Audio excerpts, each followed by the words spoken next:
मेरा नाम हिमांशु है।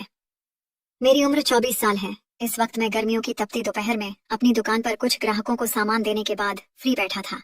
इस समय ग्राहक बहुत कम ही आया करते थे। कोई इक्का दुक्का ही लोग थे जो आ रहे थे। मैंने घड़ी में टाइम देखा तो दोपहर के 3 बज चुके थे और अब तो मुझे भूख भी जोरों की लगी हुई थी। घर जाकर खाना खाने का तो सवाल ही पैदा नहीं होता था, क्योंकि घर के नाम पर मेरे पास एक छोटा सा ही मकान था जिसमें रहने वाले लोगों को मेरे खाने पीने से कोई मतलब नहीं था। उन्हें तो बस मेरे मेहनत से कमाए हुए पैसों से ही मतलब था। और अगर उन्हें पता चल जाता कि मैं दुकान बंद करके खाना खाने आया हूँ तो मेरी खटिया ही खड़ी कर देते। इसलिए मैं उठकर दुकान बंद करने लगा कि किसी होटल से खाना लेकर आऊं। मैं अभी दुकान का शटर नीचे करने वाला ही था कि सामने से आती हुई एक मासूम सी बच्ची पर मेरी नजर पड़ी थी।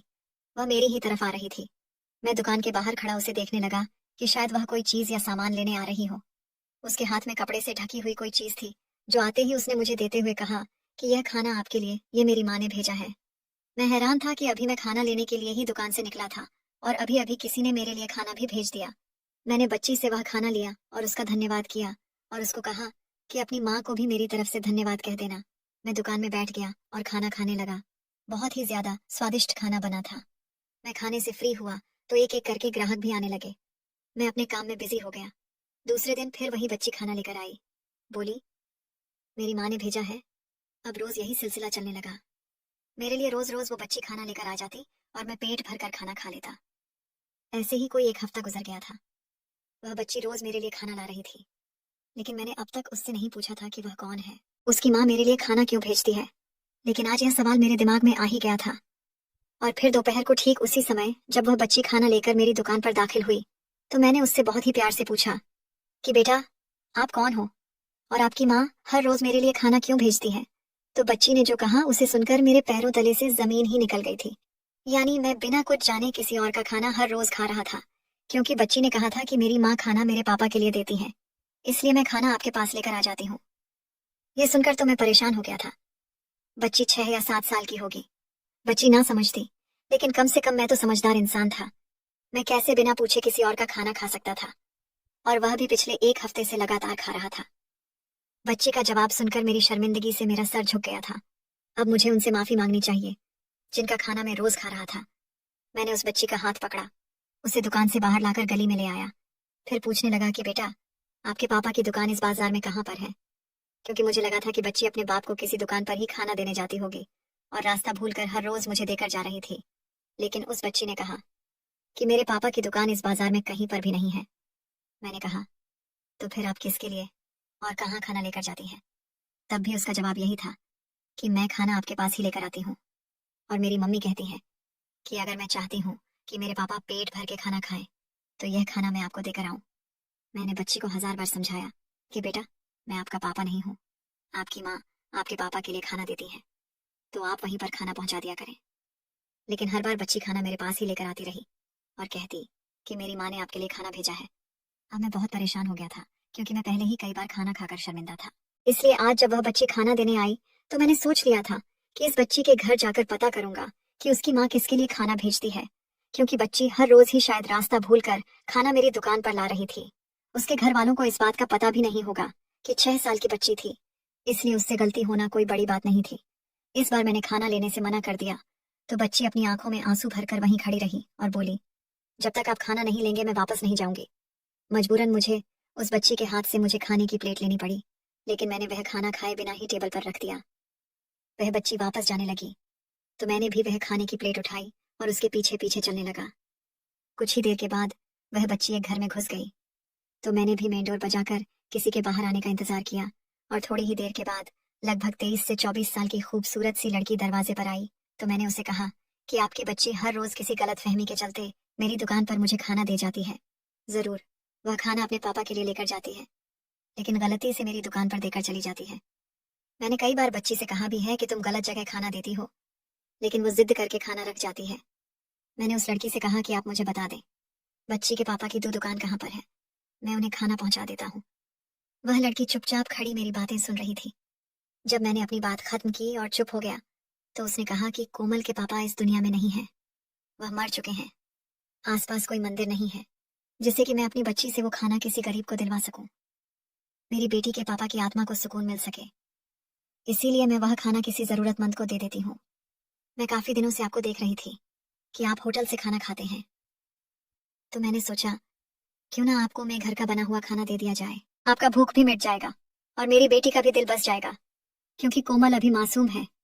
जब भी हम खाना खाने बैठते हैं तो जरूर कहती है कि मम्मी, हम तो खाना खा रहे हैं, लेकिन पापा कहाँ खाना खाते होंगे। बस उसी का दिल रखने के लिए और कुछ अपने पति की आत्मा की शांति के लिए मैं वह खाना आपके पास पहुंचा देती हूँ। बच्ची के अनाथ होने के बारे में मैंने सुना तो मुझे बहुत अफसोस हुआ था। मैं चुपचाप वापस चला आया।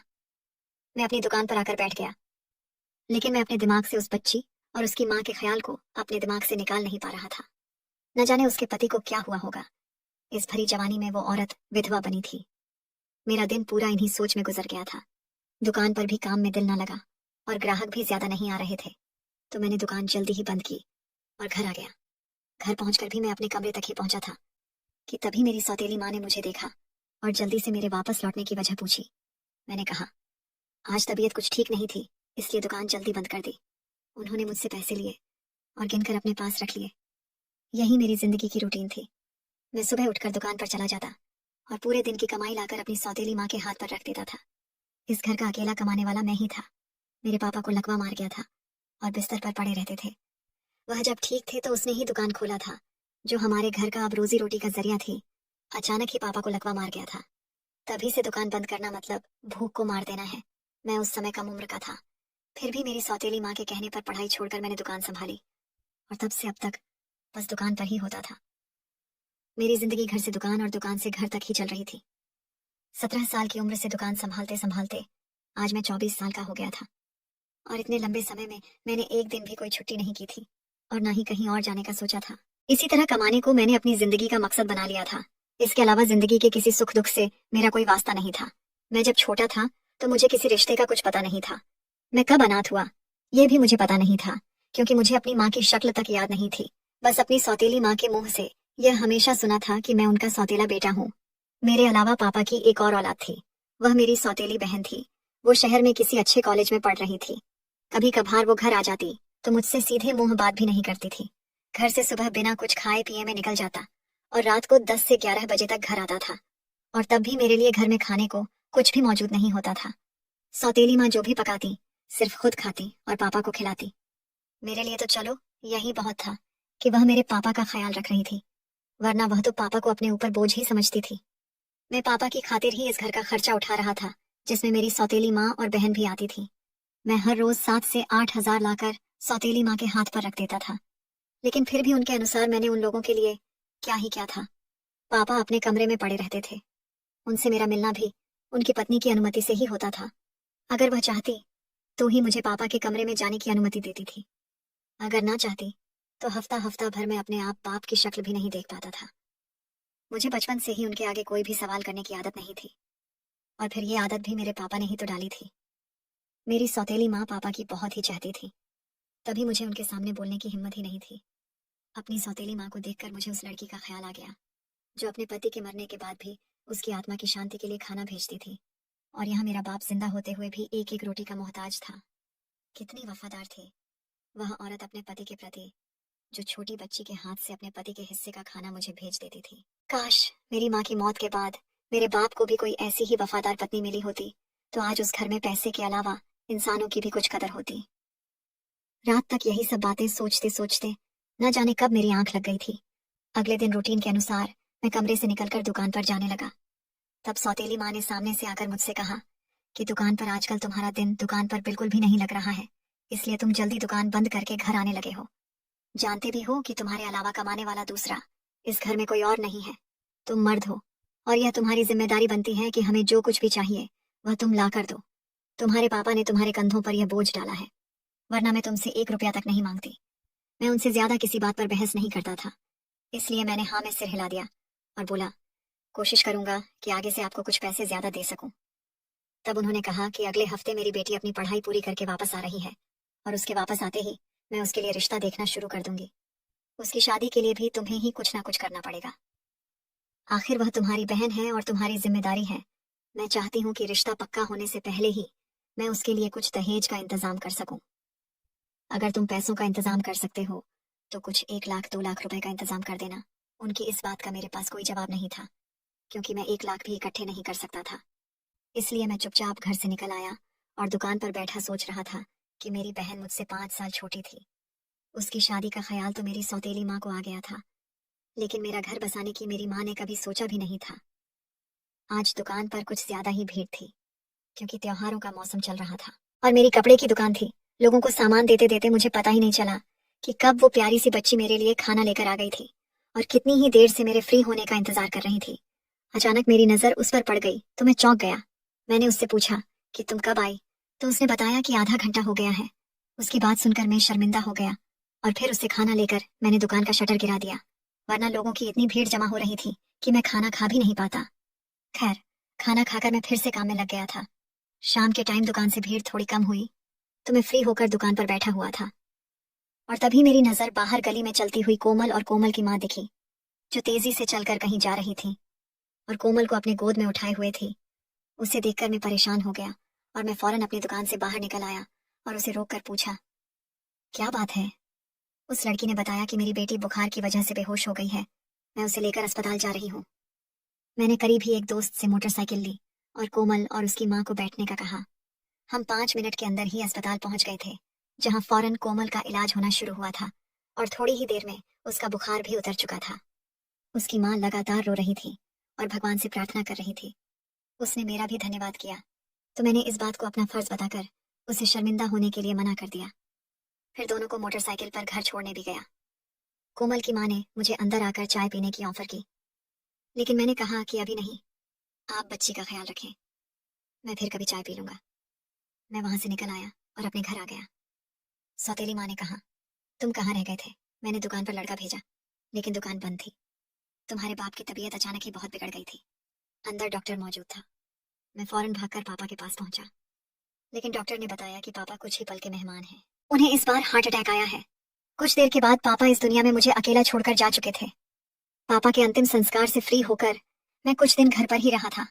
अब मेरा दुकान खोलने और काम करने को बिल्कुल भी दिल नहीं करता था। पापा की मौत का ऐसा गम लगा था जिसका बोझ दिल से नहीं उतर रहा था। मेरी सौतेली बहन भी कॉलेज छोड़कर घर आ चुकी थी। सौतेली माँ हर वक्त मुझसे पैसे मांगती रहती और मुझे घर की बनी चाय का एक कप भी नहीं देती थी। एक हफ्ता मेरा घर पर ही गुजरा था। एक हफ्ते के बाद मेरी सौतेली बहन के लिए रिश्ते आना शुरू हो गए थे। उसकी माँ ने उसके लिए एक लड़का पसंद भी कर लिया था। पापा की मौत के दूसरे ही हफ्ते में मेरी बहन की शादी करने का फैसला भी कर लिया गया था। शादी के लिए मेरी माँ ने मुझसे एक मोटी रकम की डिमांड रख दी, लेकिन मैं इतनी रकम कहाँ से लाता। इसीलिए हमने एक दूसरे के मशवरे से दुकान बेच दी और उससे मिलने वाली रकम से मेरी बहन की शादी का इंतजाम भी हो गया।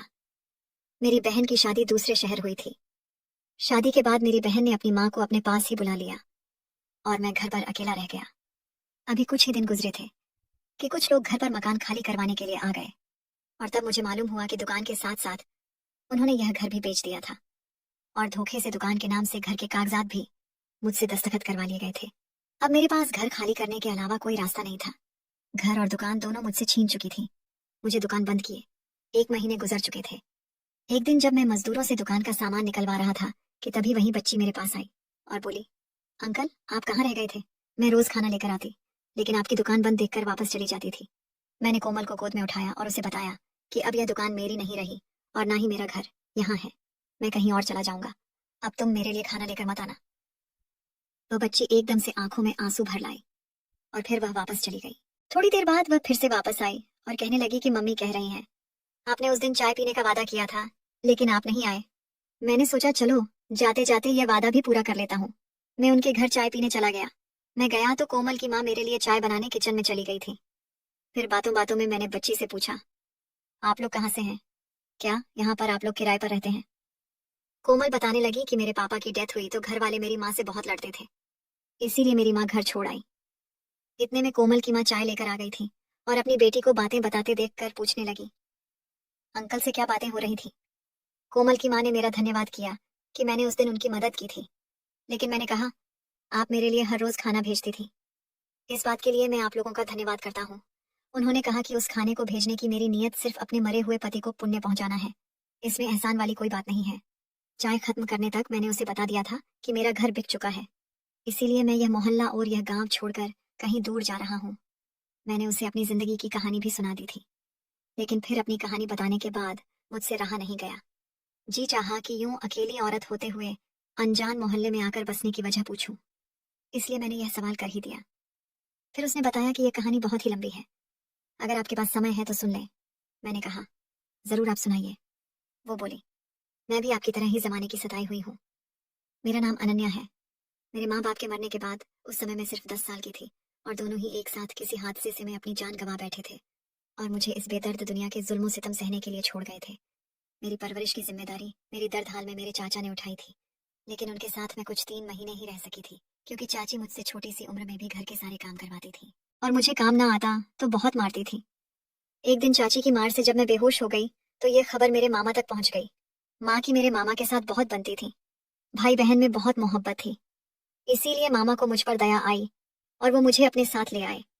मामा के घर आकर कुछ दिन सुकून से गुजरे थे कि मामी ने भी चाची वाले रंग ढंग दिखाने शुरू कर दिए। 12 साल की उम्र को पहुंचकर ही मैंने सारे काम करना सीख लिए थे। 12 साल की उम्र तक खाना बनाने से लेकर कपड़े बर्तन झाड़ू वगैरह सब मेरे ऊपर आ गया था। धीरे धीरे मामा को भी मेरे काम करने से कोई परवाह नहीं था। मामी का कहना था कि इस उम्र में यह सब लड़कियों को घर का काम सिखाने के लिए करवाना पड़ता है। 14 साल की थी तब मामा के बड़े बेटे के रिश्ते की बात चली। जब अखिल भैया को देखने लड़की वाले आए तो अखिल भाई की सास ने मुझे अपने बेटे के लिए पसंद कर लिया। हालांकि उस समय मैं सिर्फ 14 साल की थी, लेकिन मेरी खूबसूरती ही कुछ ऐसी थी कि कोई भी मुझे देखता तो दंग रह जाता, और मेरी खूबसूरती को देखते हुए उन्होंने मुझे अपने बेटे रोहित के लिए पसंद कर लिया। हालांकि उस समय रोहित की उम्र भी ज्यादा नहीं थी, वह सिर्फ 16 साल का था। लड़की वालों ने बदले में मेरा हाथ मांग लिया और मामी के बड़े लड़के के साथ साथ मेरी भी उस घर में मंगनी हो गई। लेकिन अखिल भाई की तो शादी की उम्र थी, इसलिए उनकी शादी की तारीख भी जल्दी ही तय हुई और मैं छोटी थी और रोहित की भी उम्र कम थी, इसलिए हमारी शादी कुछ सालों बाद होनी थी। मेरा ससुराल बहुत अच्छा था, इसलिए मुझे थोड़ा बहुत प्यार मिल जाता था। मेरी ननद जो मेरी मामी की बहू थी, उन्हें मैं भाभी ही बुलाती थी, वह भी मेरे साथ बहुत अच्छी थी। वह घर में आई तो मुझ पर से काम का बोझ कुछ कम हुआ था। वह खुद ही मेरी मदद कर दिया करती थी, जबकि मेरी मामी उससे भी कहती कि अनन्या काम करने में बहुत माहिर है, तुम खुद को तकलीफ मत दिया करो। लेकिन भाभी बहुत अच्छी थी, वो मामी को पलट कर कुछ न कहती, लेकिन मेरी मदद फिर भी कर देती थी। हमारी जिंदगी यूं ही खुशी से गुजर रही थी। मैं 18 साल की हो चुकी थी। रोहित अक्सर हमारे घर आता जाता रहता था और मुझे देखकर उसके चेहरे पर चमक आ जाती थी। हम दोनों ही एक दूसरे को पसंद करने लगे थे, लेकिन घर में इतनी आजादी नहीं थी कि हम एक दूसरे के साथ मिलकर बैठ जाते और बातें कर लेते। इसलिए हम दोनों अक्सर छुपकर बात कर लिया करते थे, जिसमें भाभी की भी भरपूर मदद मिल जाया करती थी। वो मेरी जिंदगी के बहुत ही खूबसूरत दिन थे। वो आता तो मेरे लिए हमेशा ही कुछ न कुछ लेकर आता था। मेरी होने वाली सास भी मेरे लिए तोहफे वगैरह और खाने पीने की चीजें भेजती रहती थी। मुझे अपनी ससुराल का बहुत प्यार मिल रहा था, लेकिन किस्मत खराब थी। शादी के 6 साल बाद भाभी को भगवान ने खुशी दी थी और उनकी डिलीवरी के आखिरी दिन चल रहे थे। वह अपने रूटीन चेकअप के लिए अस्पताल जा रही थी और गाड़ी में सिर्फ भाभी अपने पति के साथ ही मौजूद थी, जब एक बहुत ही भयानक एक्सीडेंट में भाभी और भाई बहुत बुरी तरह जख्मी हुए थे। उन्हें अस्पताल ले जाया गया, जहां भाभी का ऑपरेशन हुआ। बच्चा तो बच गया, लेकिन अफसोस कि वो इस दुनिया से चली गई। भाभी के साथ साथ मेरी होने वाली ननद भी थी। वो और उनका बच्चा पैदा होते ही अनाथ हो गया था। मुझे अपने खुद अनाथ होने के दिन याद आने लगे तो मैंने उस मासूम से बच्चे को गले से लगा लिया। भाभी की मौत का भैया को कुछ पता नहीं चला था, क्योंकि वह अस्पताल में थे और अभी तक बेहोश थे। भैया के दोनों पैर बुरी तरह जख्मी हुए थे और जब तक वो पूरी तरह ठीक नहीं हो जाते, सबने यही सोचा था कि भाभी के बारे में उन्हें कुछ नहीं बताना है। और फिर कुछ दिन के बाद एक बहुत ही बुरी खबर आई कि वो यह थी कि भैया की एक टांग डॉक्टर को काटनी पड़ी थी। वह हमेशा के लिए एक पैर से अपाहिज हो चुके थे। यह सुनकर तो हमारे घर में मौत से भी बड़ा मातम मच गया था। हंसते खेलते घर में हर तरफ खामोशी फैल चुका था। जो कोई जहाँ होता वहीं पड़ा रहता, ना कोई हंसता ना कोई बोलता। यहाँ तक कि खाने पीने का भी किसी को होश नहीं था। मैं उस मासूम नन्ही सी जान को हर समय गोद में लिए फिरती रहती और यह देखकर न जाने कब मेरी मामी के दिल में यह ख्याल आया कि मेरी मंगनी तुद दबा दे और हमेशा हमेशा के लिए मुझे इसी घर में रख ले, जिससे कि मैं उनके अपाहिज बेटे और उनकी पोती की देखभाल करती रहूं। क्योंकि बच्ची मुझसे काफी घुल मिल चुकी थी, लेकिन मैं रोहित से बहुत मोहब्बत करती थी। यह बात सुनकर मैं बहुत ज्यादा रोई थी। मेरे मामा को मुझ पर दया आई, लेकिन मामी ने अपने पति की एक ना सुनी और मेरे ससुराल वालों को साफ साफ मना कर दिया कि हम ये रिश्ता खत्म करते हैं। वह लोग नाराज होकर चले गए थे। फिर एक दिन मामा ने मुझे पास बुलाकर कहा, अनन्या, क्या तुम अपने मंगेतर से शादी करना चाहती हो? मैंने हाँ में सिर हिलाया तो मामा ने फौरन फोन करके रोहित को बुला लिया और हम दोनों की शादी एक मंदिर में जाकर करवा दी और फिर मुझे उसके साथ चोरी छुपे विदा कर दिया। इस बात की मेरी मामी और उसके बेटे को खबर तक नहीं हुई थी और उन दोनों ने यही समझ लिया कि मैं घर से भाग चुकी हूँ। मुझे भाभी की मासूम सी बच्ची छोड़कर जाने का बिल्कुल भी मन नहीं कर रहा था, लेकिन मामा ने मुझे तसल्ली दी थी कि हम इस बच्ची को अच्छी तरह से रखेंगे, इसलिए मैं वहां से हमेशा हमेशा के लिए चली आई थी। लेकिन इस तरह चोरी छुपे शादी करने के बाद मुझे अपने ससुराल में वह प्यार और सम्मान नहीं मिल सका जो एक बहू को मिलता है। जब तक रोहित जिंदा थे बस ससुराल में गुजारा हो रहा था। मेरे पति एक फौजी थे जो अक्सर अपनी ड्यूटी के सिलसिले में घर से बाहर रहते थे और मुझे सास और बाकी घर वालों से तरह तरह की बातें सुनने को मिलती थी। रोहित को ड्यूटी पर गए हुए 1 महीना गुजर चुका था। जल्दी ही वह छुट्टियां लेकर घर वापस आने वाले थे, लेकिन एक दिन उनके वापस आने से पहले ही यह खबर आ गई कि आतंकवादियों के दौरान लड़ाई में वह शहीद हो गया है। ये खबर सुनते ही मेरी सांस मुझ पर बरस पड़ी थी कि तुम ही मनहूस हो जिससे शादी करके मेरा बेटा मरा है। ये सब यकीनन उस मासूम बच्चे की बद्दुआ है जिसे तुम छोड़कर आई हो। पति की मौत का सदमा मेरे लिए बहुत बड़ा था। ऊपर से घर में होने वाली इस रोज रोज के चिल्लम चिल्ला से मैं अकेली रहने लगी थी। पति की मौत के 1 महीने बाद मुझे पता चला कि मैं पेट से हूँ। अब मेरे ऊपर एक नन्ही सी जान की जिम्मेदारी भी आ गई थी, इसीलिए मैंने खुद को संभाल लिया। बेटी की पैदाइश तक ससुराल वालों ने बड़ी मुश्किल से मुझे अपने घर में रखा था, लेकिन जैसे ही मैंने एक बेटी को जन्म दिया तो मुझे घर पर रखने के लिए कोई भी तैयार नहीं था। लेकिन फिर भी मैंने जिंदगी के 3 साल वहां जानवरों की तरह रहकर गुजारे थे। लेकिन जब मैं और ज्यादा सह ना सकी तो मजबूरन मुझे वह घर छोड़ना पड़ा और फिर मैं वापस अपने मामा के घर गई थी। लेकिन यह सुनकर बहुत ही ज्यादा अफसोस हुआ कि मेरे मामा भी इस दुनिया से जा चुके थे और मामी ने अपने बेटे की शादी एक विधवा औरत से कर दी थी। लेकिन उस औरत ने मेरी मामी को भी घर से निकाल दिया था और अपने अपाहिज पति और उसकी बच्ची पर बड़े जुल्म करती थी। मैं खुद मजबूर और लाचार थी। मैं भला किसकी क्या मदद कर सकती थी। इसीलिए अपना समूह लेकर मैं वहां से भी निकल आई थी। यहाँ इस मोहल्ले में किराए का मकान लिया और अपने पति की मिलने वाली पेंशन पर गुजारा करने लगी। मुझे उस औरत की कहानी सुनकर बहुत ही ज्यादा अफसोस हुआ था। वह तो मुझसे भी ज्यादा मजबूर थी। मैं वहां से जाने लगा तो कोमल ने मेरा हाथ पकड़ लिया और मेरे सामने खड़ी हो गई। उसने कहा कि अंकल, आप कहीं मत जाइए, ना आपके पास भी तो घर नहीं है, आप हमारे साथ ही रह ले प्लीज। इस बात पर मैंने अनन्या की तरफ देखा था जिसकी आंखों में आंसू थे। शायद वह यह सोच रही होगी, काश उसकी बच्ची का बाप जिंदा होता तो उसे किसी और से उम्मीद लगाने की जरूरत ना पड़ती। मैंने थोड़ी देर सोचने के बाद अनन्या के आगे शादी की पेशकश रख दी, क्योंकि वो और हम दोनों ही एक जैसे थे जिन्हें एक दूसरे के सहारे की जरूरत थी। उसने अपनी बेटी की तरफ देखते हुए मेरी ऑफर स्वीकार कर ली और फिर हमारी खूबसूरत जिंदगी का शुरुआत हुआ। बहुत ही सादगी से मैंने अनन्या से शादी कर ली। सुहागरात को जब मैं कमरे में गया और अनन्या का घूंघट उठाने लगा तो मैंने बहुत ही शर्मिंदगी से अनन्या से कहा कि अनन्या, मेरे पास मुंह दिखाई में देने के लिए कुछ भी नहीं है। जिस पर अनन्या ने मेरे हाथ थाम ली और कहने लगी, मुझे कुछ भी नहीं चाहिए, बस मेरी एक बात मान ले। मैंने कहा, बोलो अनन्या। तो तुम जो कहोगी मैं मानने को तैयार हूँ। अनन्या ने कहा कि मेरी भाभी की बच्ची जिसे मैं उस समय मजबूरी में छोड़कर आ गई थी, मैं उसे दोबारा से अपनाना चाहती हूँ, क्योंकि उसकी सौतेली माँ उस पर बहुत जुल्म करती होगी। सौतेलापन क्या होता है ये मैंने खुद सहा है और तुमने भी तो सहा है। अनन्या की बात मेरे दिल को लगी थी।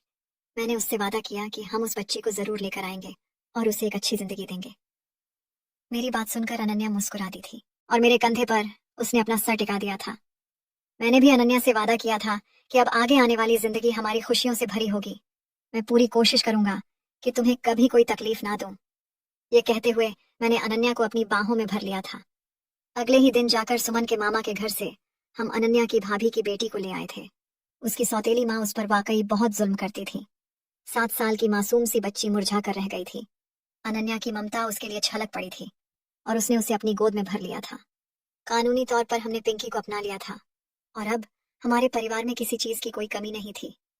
मैंने भी एक किराए की दुकान लेकर उसमें अपना सारा सामान भर लिया था और दुकान फिर से चलाने लगा था। और अगले ही साल भगवान ने हमारी खुशियों को 4 चांद लगा दिए। जब अनन्या ने एक प्यारे से बेटे को जन्म दिया, खुशी के मारे मेरी आंखों से आंसू छलक पड़े थे।